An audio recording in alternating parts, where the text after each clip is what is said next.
Hello, hi, welcome everyone. Hi, it's Susan here from For Modern Mothers, and I'm here today with lovely Lauren Partington from Calm, who's a Calm family consultant and parenting coach, and she helps parents raising children in a calm and loving way, and she's got lots of knowledge and lots of ways to help parents all the way through from in pregnancy, preparing for baby. And life with a baby, all the way through to children of school age. But what we're going to talk about today is something that's always a hot topic.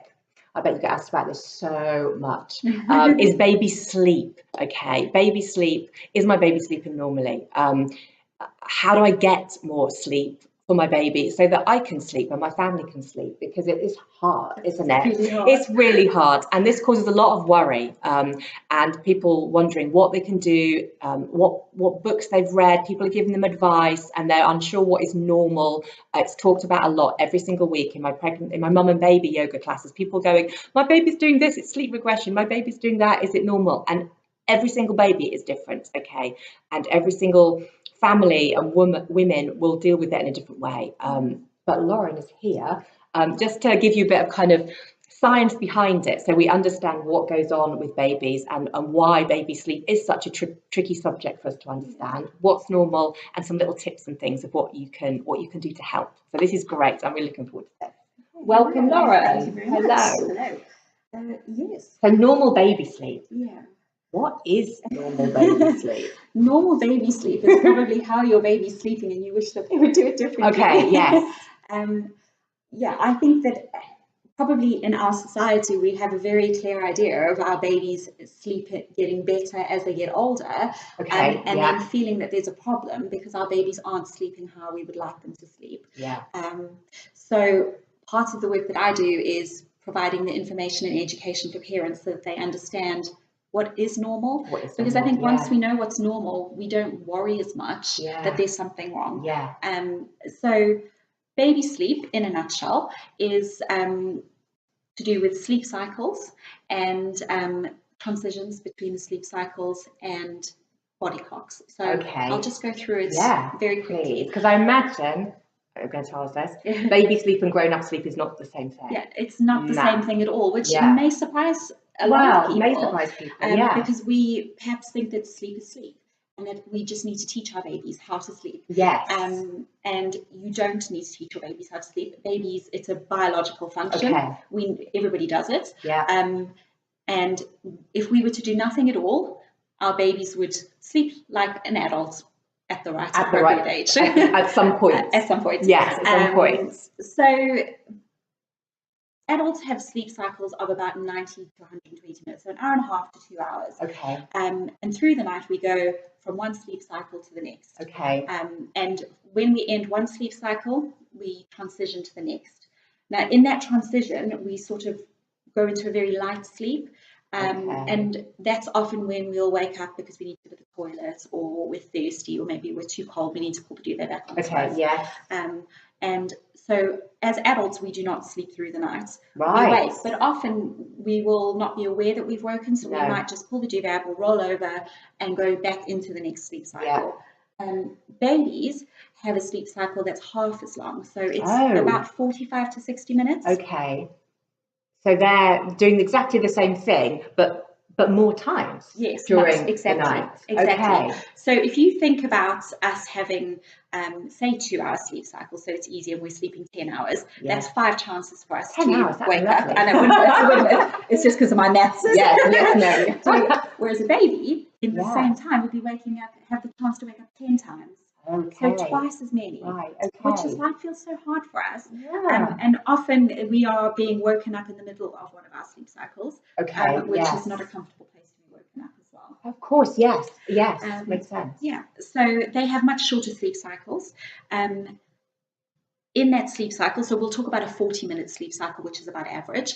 20 minutes, so half of that, is when they first fall asleep and is in the REM sleep. So that's rapid eye movement sleep, where a lot of brain stuff is going on, and it's really, really important for development. But you're quite easily awoken from that sleep. Right. And so if you've ever fed your baby and then tried to put them down, they've woken up.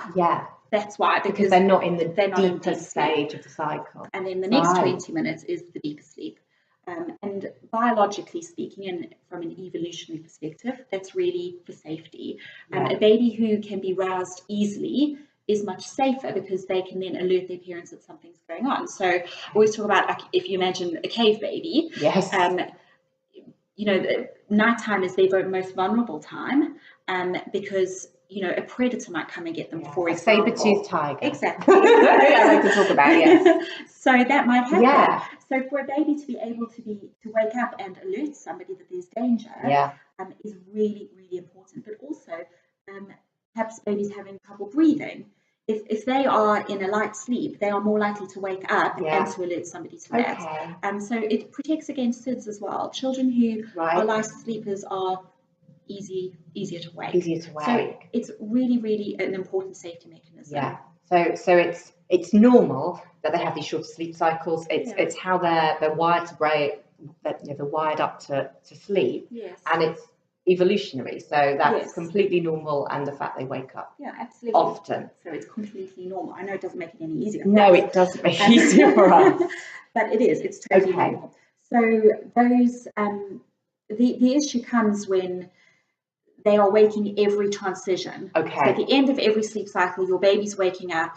So potentially you could be woken every hour at night, which is brutal when you are a parent, regardless of what else you're doing in the day. But if you have other children, if you have a job that you have to go to, all of those can make it really, really difficult. Or just surviving on that constantly broken sleep, even if you've if it's your first baby and you haven't, you've not gone back to work, or you're not going back to work, it's still. Oh my goodness. I thought it would kill me with my first son, and I was on maternity leave. I didn't have anybody else to look after, and it was so hard. I remember. And you're like, this can't be right. Be. I can't possibly stay alive. My feel just so exhausted, so tired. It's hard.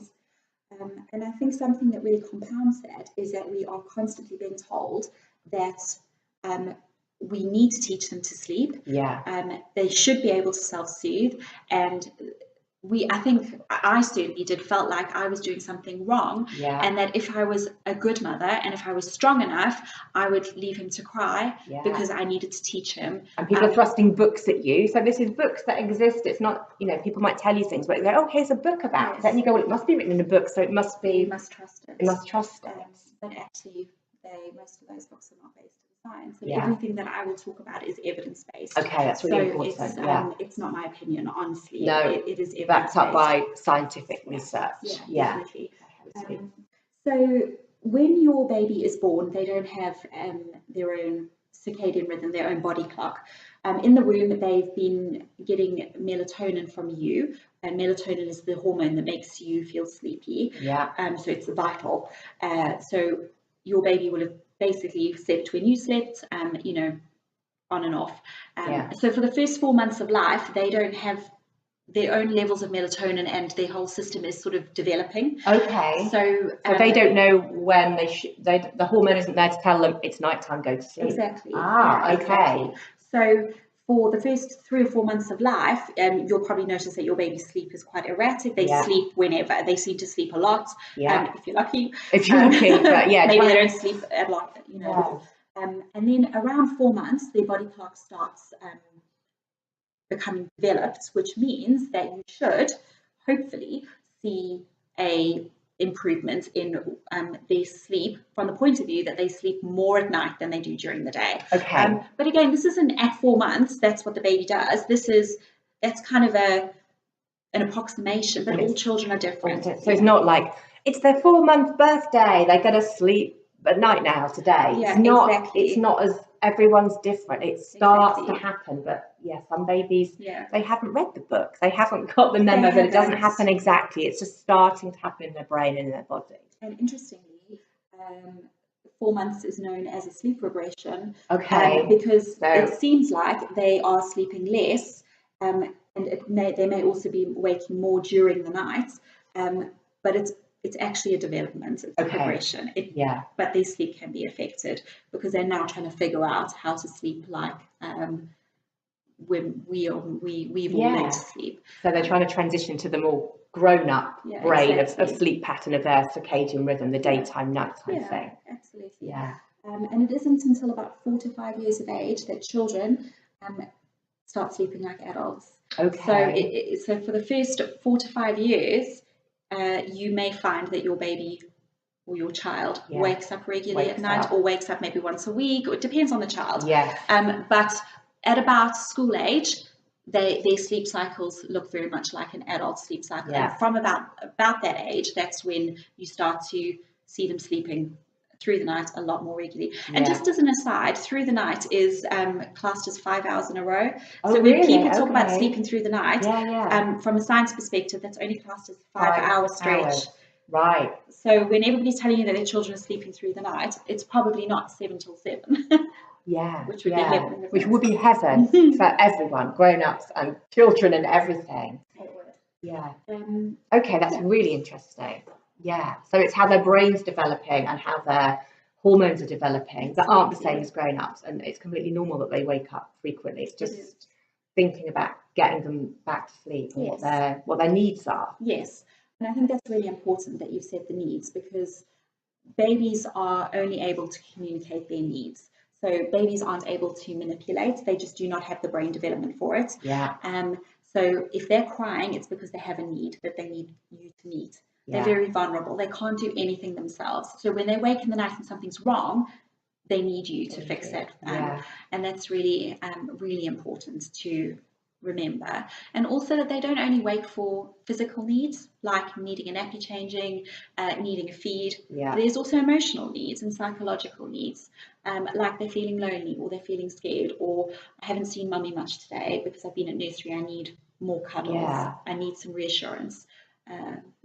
So I think that's really important. And as adults, we can kind of relate to that, you know, cuddling, having that contact, and you know, that's really important, that we feel secure, as well as just feeling warm in our beds and having had enough food and all these things too. So those physiological needs are really the basic needs that we should all be meeting, but there's so many emotional needs. That helps us feel secure that we can sleep and feel all is well. Brilliant. Okay.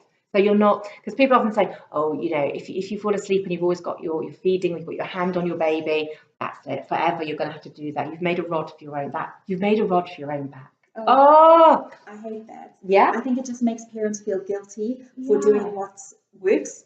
What works and what instinctively feels like a logical thing to do is cuddle and put a hand on your baby, and they are reassured by that. My daughter's still at 5.5. I go to sleep, lying on a bed next to her. She wants cuddling. She wants my hand on her tummy. Okay, and I'm prepared to do that. I'm not saying it's right or wrong, but I do that. She likes that. That helps her go to sleep. And I get that. Cuddle. People like a cuddle in bed as grown-ups. Why wouldn't you? And then your other daughter? My other daughter's completely different. She's not interested. From 6 months, would just go to sleep happily on her own. They're twins, so same environment, same in womb experience and everything, but different people, different children, different needs.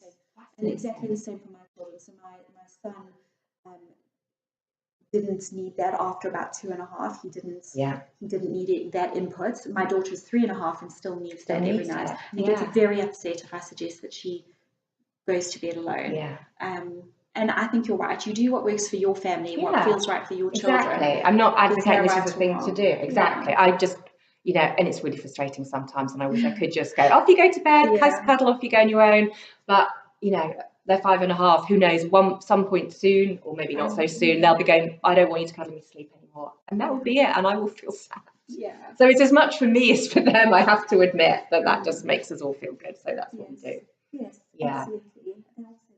They are. Can I share some statistics with you? Please do. Yes, I think this is reassuring to know what the actual facts and figures are. You're not alone.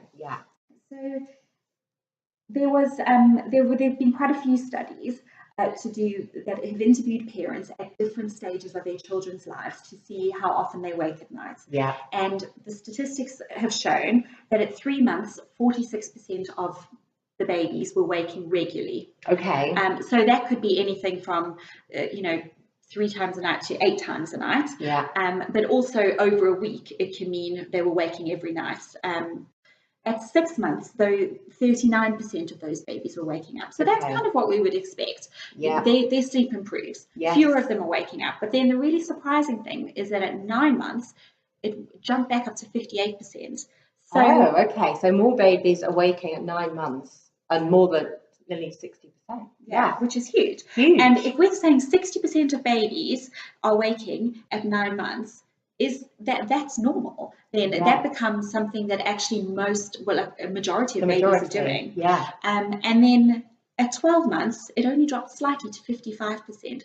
So at the age of 1, half of children still need parental input to get them back to sleep at night and to sleep at the beginning. Yeah. So the reason for this is because there is a lot going on from about 9 months of age, like separation anxiety kicks in. You have a lot of development going on. So if you think about crawling, starting to stand, pull themselves up, their brains are changing, so the way that they see the world is changing. It can feel quite scary. If you imagine suddenly everything, the way that you perceive everything suddenly changes, that can be really unsettling. And also their brains are starting to whiz around and think, all sorts of things going on. So that can be something, they need a lot more reassurance, and their safe place is you as a parent. And so often they need more input because there's so much development going on. So you want that reassurance as they get that little bit older, 9 and 12 months, then they might have, Absolutely.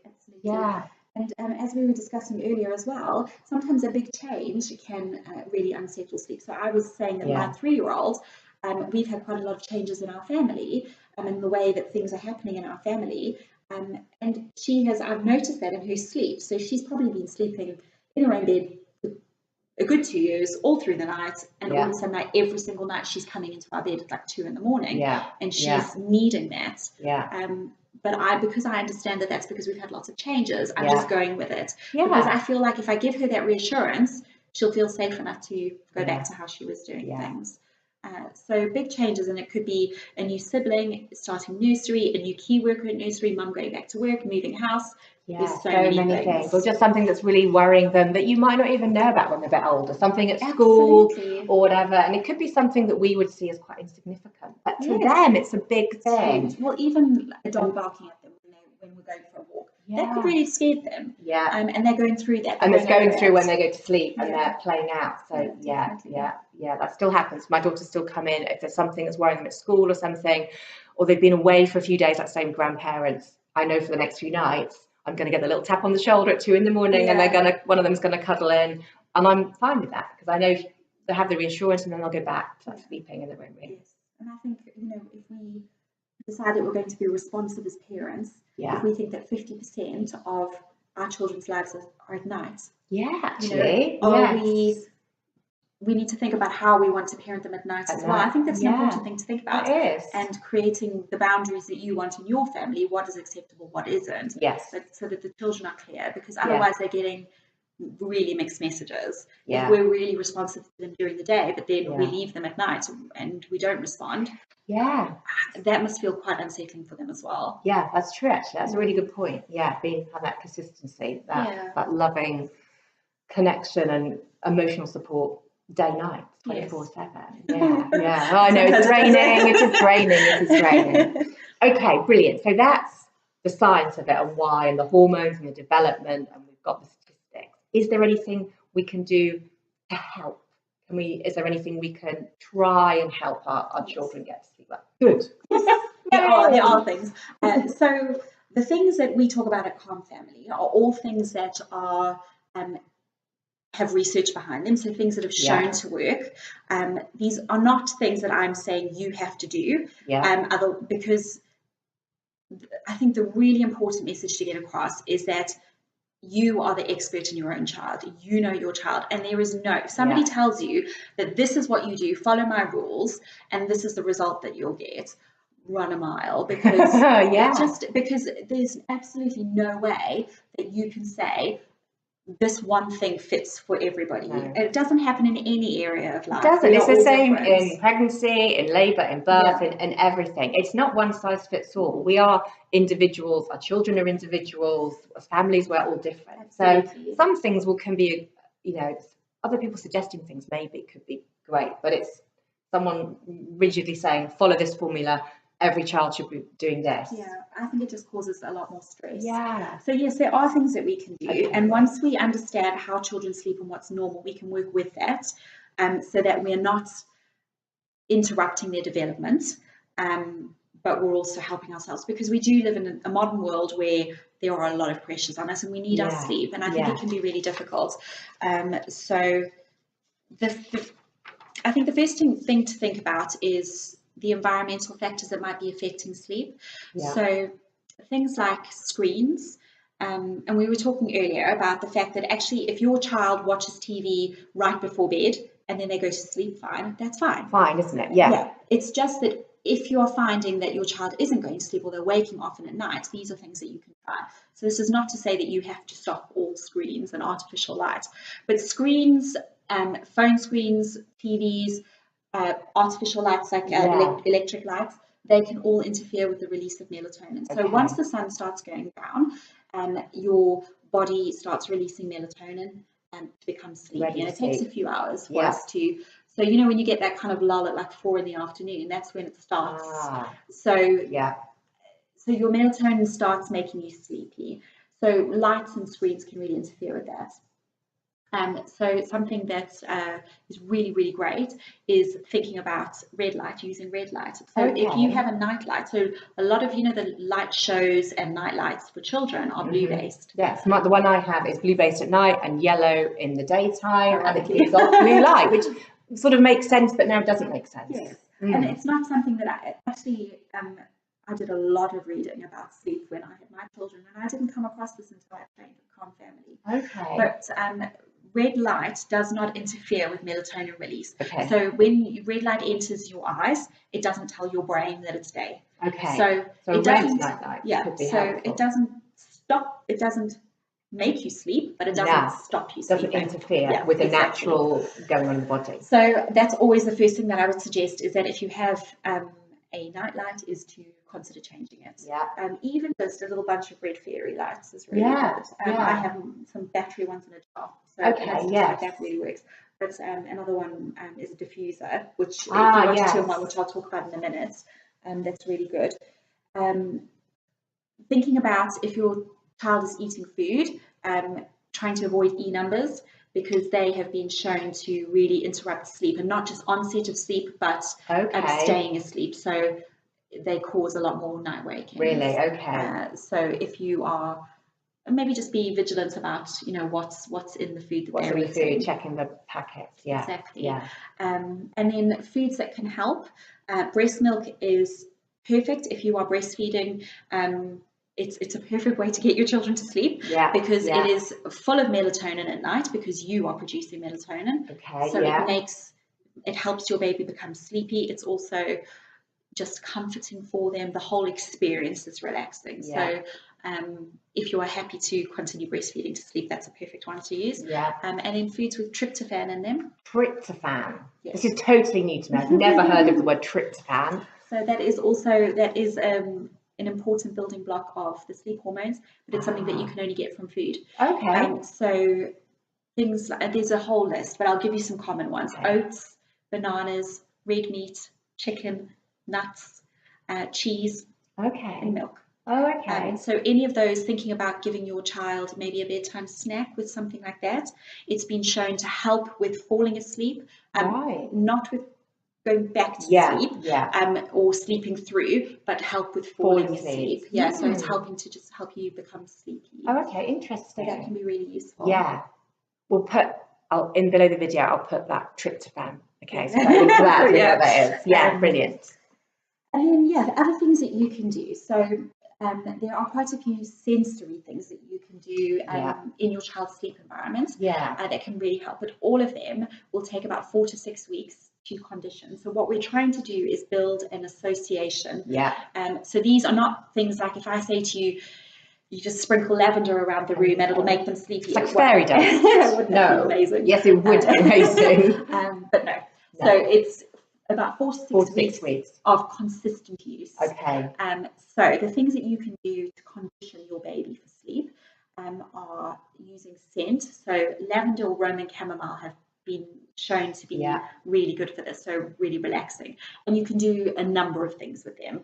And I would suggest all of these are used during the bedtime routine and through the night if possible, so that when the baby wakes up in the night, they have these experiences, everything feels as it was, and then they can go back to sleep. So you could have a bath with lavender in. I would say though that to make sure it's essential oil and not, things like Johnson's lavender bath is not, it doesn't have real lavender in it, I believe, so it won't have the same effect. So lavender in the bath, massage with lavender, a diffuser in the room, and you're saying with the red light you can get diffusers that are color changing. Plug-in diffusers, so they don't heat, they've got some water in and they kind of vibrate, and this diffuses the essential oil, so they're completely safe in a children's room, and they have a light in. I have one, it color changes, but you can stop it on any color, so you can stop on the red light. We always had that. And then with a diffuser you can leave that going for a few hours, and then the room smells like lavender all night. And it's relaxing for you as well, actually, putting baby to sleep. It's nice. It's lovely. So there's a number of ways that you can introduce scent. That's a really great one. A comforter is a really nice one as well. So using something, often children will choose their own, especially if they're older. So trying to introduce this beautiful comforter when they want their like ratty old muslin, that might be what they want.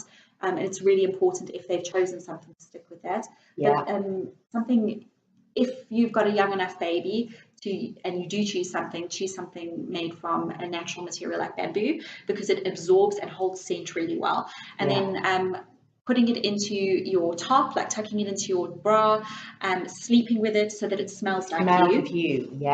And then every time that you cuddle your baby, you feed your baby, you rock them to sleep, you have this comforter in between you both, so that the baby associates that comforter with you and feeling comforted. That's a really great one. Again, 4 to 6 weeks of doing that. Although we were talking, weren't we, that often babies who co-sleep or breastfeed are not interested. My children were never interested in comforters because they want you. You are the thing they want. You're the thing they know from pregnancy. In utero, it's your heartbeat and your voice and everything they're so familiar with, which is lovely and beautiful and frustrating too sometimes. And it's fine to be frustrated. It's totally fine. It is absolutely fine. And I think it's important to say that nothing is a problem until it feels like a problem to you. So no matter what anybody else is, if you are still bed sharing and your child is 10, if you're happy with that, that's fine. It's fine. But if your child is 1 and you're being kicked all night and you need to change it, that's fine too. Exactly. So music is another really good one. So having the music playing during the bedtime routine and then leaving it on softly all night would be ideal. White noise is great for babies, but we were saying white noise is sometimes a bit harsh. So not all babies love it, but you can get music that's like sounds like a heartbeat, or even ocean sounds or rain sounds, those natural sounds. Nature. It is relaxing. So if we find it relaxing as grown-ups, that kind of either gentle music or nature sounds, then baby will pick up on that too, generally. So think about what works for you, relaxing things like the lavender, like the music, like the all those nice comforting soft things. Yes, definitely. Then, so that's the other thing that I think can be really helpful, but that a lot of parents feel really worried about doing, is co-sleeping. And so by co-sleeping, I mean your baby is in the same room as you, but not on the same sleep surface, or bed sharing. So that is when your baby is in bed with you in the same sleep surface. And those two can be so helpful, particularly if you're breastfeeding. So there are some safety aspects of bed sharing, and I think it's really important. What I always encourage my antenatal clients to do is I send them this sleep safety website, the links, and I say make sure your bed is safe, even if you're adamant that you will not do it, because if you are breastfeeding particularly, you often, I did fall asleep with my baby in bed. So at least knowing that your bed is safe is really important. But there are the main safety aspects are that you should only do it if you are breastfeeding, because you are just the way that you position your baby in bed and the way that you sleep because they are breastfeeding is much safer, because their head is really down low by your breast. Not smoking, drinking, taking drugs, and also that the baby you are between the baby and any other adults is really important. And that all the covers and pillows and things are away from them. But I think it's really important to make sure it's safe, but it can be very safe. And that's probably a whole nother discussion about bed sharing, because a lot of the research that shows that it's unsafe lumps it all in with falling asleep on the sofa, with people smoking and doing all of that. So there's no, it's a different thing altogether. It is, it's a different thing altogether. And I would say that pretty much everybody that I know has at some point. Even if they thought, I will never do that, it's happened. And it's fine, but you've got to know the safe things around it. And I did it for 2 years until one of my little girls was 2, and that's just what she needed, and I chose to do that. But you have to know it's safe. And it's not that, it's what's right for you and your baby and your family, and that's the main thing, and getting support to make that safe and getting the support that you need. And it's a way of you all getting more sleep. Exactly, that's why I did it. I needed the sleep. So it's another option, and I think sometimes just being reassured that actually it's okay to do that is enough, because I know I had a mum on my baby sleep workshop recently, and in her email she'd said, I need to know how to stop bed sharing. We're bed sharing, the baby's 4 months old, I know that I shouldn't do it. And after she came, she's like, oh, I feel so much better now, because it's okay. It's okay. And she was doing all the safety things right, and it was all so okay. That's the important thing. Definitely. And then just things like having a little bedtime routine that is familiar every night is great. It doesn't have to be rigid, but something that's a nice whether it's a bath, massage, reading a story, cuddles, whatever it is, consistency that happens, and then they know the next thing that comes is sleep. Exactly. But I would just say that whatever feels right for you, if you are trying to do something that doesn't feel right, like it's going against your instinct, it feels really uncomfortable, then don't do it. No. Instinct is really important. It is. And I think it's absolutely fine. You don't ever hear of like 18-year-olds or even like 8-year-olds still wanting to breastfeed to sleep and things. I mean, it's just not, or being rocked to sleep. But it is much easier changing it with a toddler than it is with a new baby. So I would just say, for the sake of your sanity, is just go what works with what works for you. And it will pass. This too will pass. It does pass. It changes. Unfortunately, we can't tell you exactly when it will change. Each baby is different, but it does pass. And I had a terrible sleeper. It's now a great sleeper. She takes a little while to go to sleep, but she sleeps through it all the time. Amazing. Amazing. Lauren, thank you so much. Fascinating. It's a fascinating subject. I know people are so interested in it. There's lots more to know. And Lauren is based around York, and we're very lucky to have her. And as you can see, she's a real expert in lots of things: baby, toddler, school-age children relating. Where can people find out more about your workshops and courses, and you work one-to-one too? Where should they go? So I work mostly from my Facebook page, which is, if you search for Baby Calm, Toddler Calm York, so we could maybe add a link. Yeah, we'll add a link, Baby Calm, Toddler Calm York. So my page is called Calm Family York, because we have more things to add other than babies and toddlers in the future. The whole family. So that's mainly where I work from, and everything is on there. So I have a services section which tells you all the different workshops that I do. Brilliant. And I cover everything from antenatal all the way to school age currently. So people can come when they're pregnant and gen up on baby sleep and how that might be, and have your whole workshop on it. And have they banked that knowledge before they've got the baby, which might not be sleeping, so they can get the knowledge when they're pregnant, and then from then onwards. Yes, from then onwards, and we deal with toddler behaviour and sleep and eating, and how to use play to build better brains, and we do 4th trimester stuff and sleep and weaning and all sorts of things. Oh my gosh! So amazing. So it's really, and everything is evidence-based, and everything is kind of respectful to parents and children, so that we make sure that everybody is benefiting from whatever tools that we use, rather than making it feel like you're a bad parent, or making your child feel like they're not happy. And it's finding what fits you, isn't it? Like you said, it's not one size fits all. It's not a regiment. It's not this is how you must do it. It's exploring, knowing what science tells us, and then work out what together with your child what works. Absolutely. And often when parents have a an issue that they're struggling with, that's when they'll work one-to-one with me, because then we can really go into a particular issue rather than